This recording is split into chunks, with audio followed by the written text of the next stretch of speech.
Okay, so where we left our discussion was that basically towards the end of the 1950s and 1960s, France is already negotiating the independence of other areas of its spheres of interest in Morocco and Tunisia and the British along in Libya, where they're kind of seeing come into power strong central rulers who are going to work with the outgoing colonial powers to make sure that they tie together economically. But in result, they also get a gradual, more peaceful process towards liberation. In terms of what's happening inside Algeria, the most important thing that happens in this period then is the rise to power within France of Charles de Gaulle, who originally seems like someone that would be fiercely opposed to Algerian independence. In fact, in the 1940s, he even goes on record as saying that France can't permit Algeria to to leave because it's a part of France. It'd be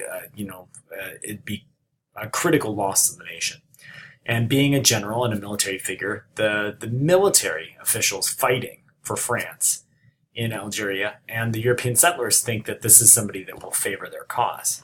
Instead, he does a complete turnabout. He reverses course and instead begins to negotiate amnesty and full political integration is what he offers the Algerians if they associate with France as an autonomous region.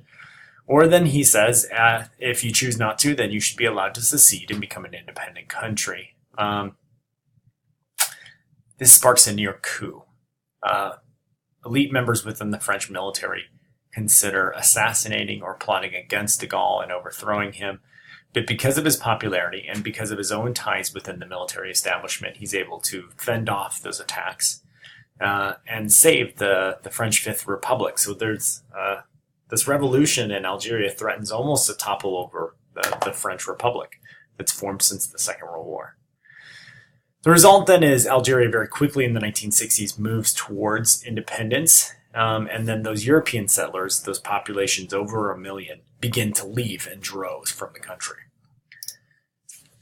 Algeria's experiment then in independence and a civilian government is led by Ben Bella. He's the man smiling here in the suit. I'll move my cursor over him. Who, for much of the conflict in the 1950s, had spent time in jail as one of the leaders of Algeria's independence movement.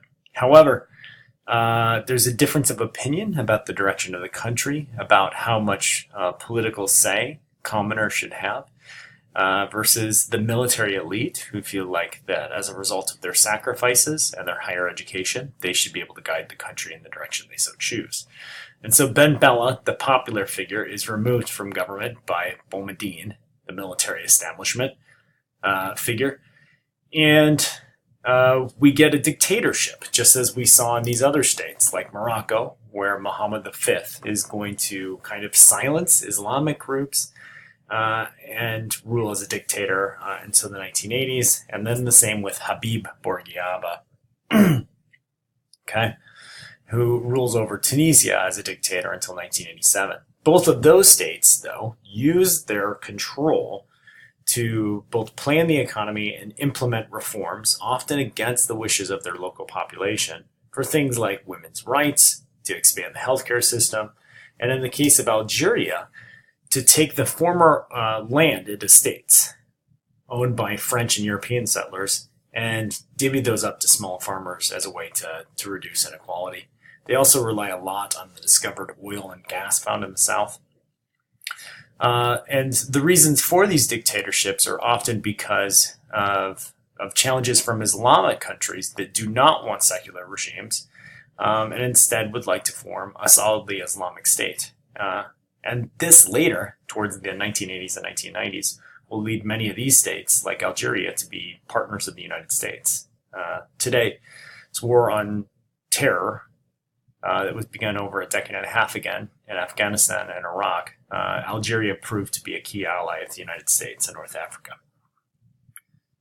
Unintended consequences, though. Libya is one of those regimes where we see a monarch, a king, work very closely with the outgoing colonial power.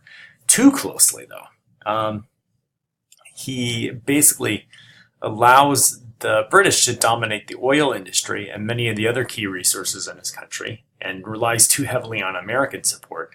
And this allows a military faction in his own country, led by Muammar Gaddafi, to use Islamic riots and demonstrations against this kind of close affinity with Western powers to topple the monarch and then establish a different type of dictatorship, an Islamic socialist state that's in power until the Arab Spring.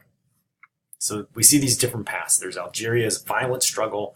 There's Morocco and Tunisia that use this gradual path where they're working with the West to independence. And then Libya tries that path, but because the West continues to dominate society so much, you see this groundswell of resistance and support from the military to then overthrow that regime and then abandon relations with the West. The most important the most important state that you're reading about, though, in Marshall and Hunt this week is Egypt. And that is because Egypt positions itself, like India, as a leader regionally, as a leader for independence, as a leader for neutrality or non-alignment in the Cold War, and as a group that's willing to put forward its stamp on the international arena. And they do so in part by supporting the Algerian uprising and the FLN, and also working to oppose any kind of recognition or the establishment of Israel.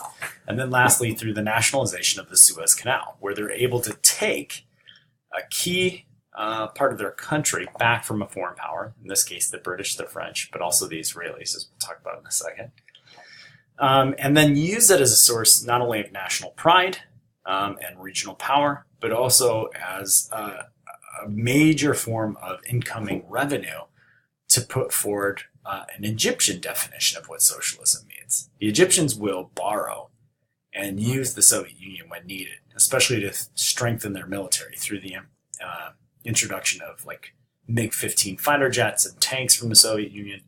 But their definition of what a centrally planned economy should look like is far different than the Soviet Union, and usually and revolves around this issue of the Aswan High Dam.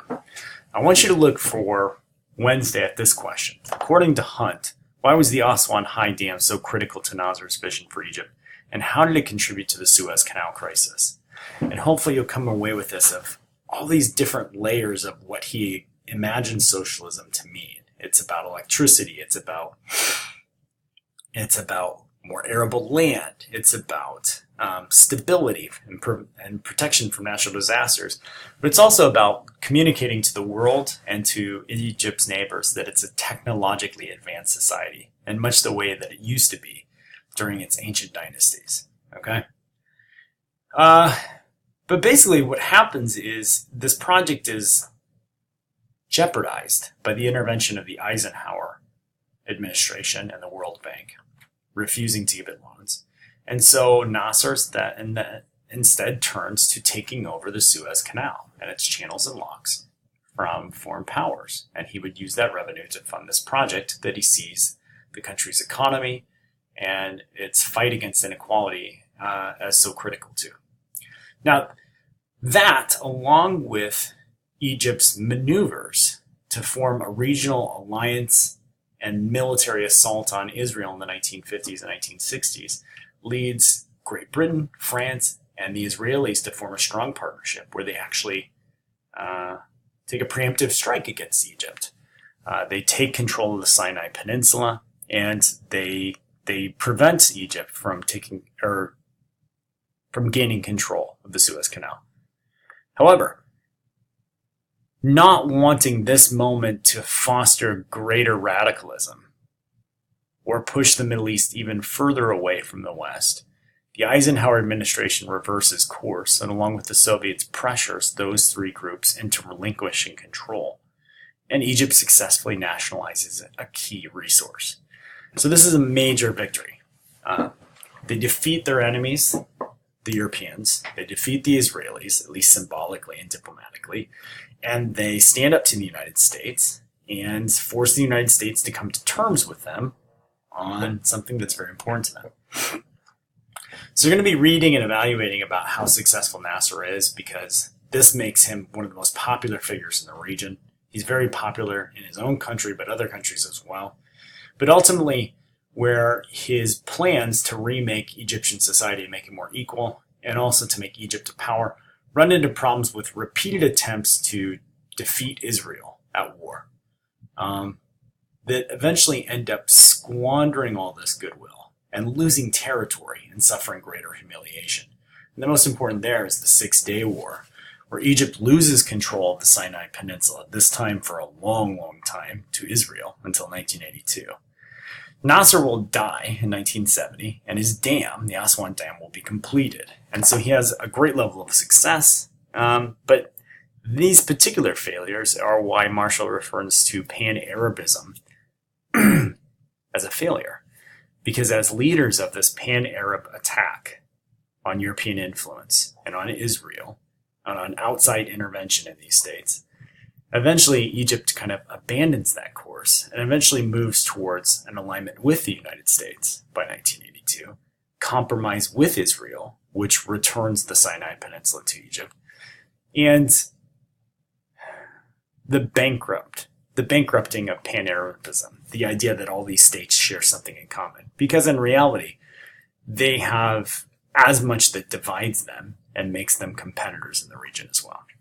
So, okay, we're looking at these paths to post-colonial independence. We have the bloody Algerian Revolution and non-alignment movement, which are inspiration for radicals and intellectuals across the Middle East and North Africa and other states. Okay, we have the gradualist peaceful path of Morocco and Tunisia, and then I have a typo here. It should say Libya, where it's wise to remember that although these groups can take a gradualist peaceful path, that is tricky as well. Too much accommodation with the West, or not enough positioning oneself as independent, leads one monarchical house to be overthrown by its military, and the establishment of a fiercely anti-Western society in Libya. Okay? But for next time, I also want you to look at this question. I want you to try and write a couple of paragraphs about it, or one paragraph. And that is, based on Algeria and Egypt, what were the successes and failures of Pan-Arab nationalism? I think you can find those answers on pages 287, 290 through 292. And it's important to remember, too, that we, as historians, want to look at things within their own time. So try and think by 1970, even though Egypt is defeated in the 6-Day War and loses this territory, what has it accomplished? What are its gains? And the same with Algeria, okay? So even though it's going to be a dictatorship, even though civilian life will be somewhat narrowed, there are groups that are winners and losers in these contests, and it's more of a gray area. For instance, one thing that drew a lot of women to the FLN, the Front de Liberation Nationale in Algeria, was the fact that they were fighting both to oppose Islamic law that would have seen them forced to adopt the veil, and the French, to resist French influence. So that it's sometimes we picture women as falling on this dichotomy of either embracing the West from Islamic states or embracing the veil. And here we have these women that are drawn to this middle ground position. They want not to abandon their Islamic identities and become French. That's what they're fighting for, their country's independence. And yet they also don't want to define themselves solely by Islam. And they don't want themselves in a position where male courts and clerks using Sharia law would force them to adopt customs and traditions that they haven't had in place for decades. And that's why they're not members of, say, like the Muslim Brotherhood Party at this time. Okay, see you all Wednesday.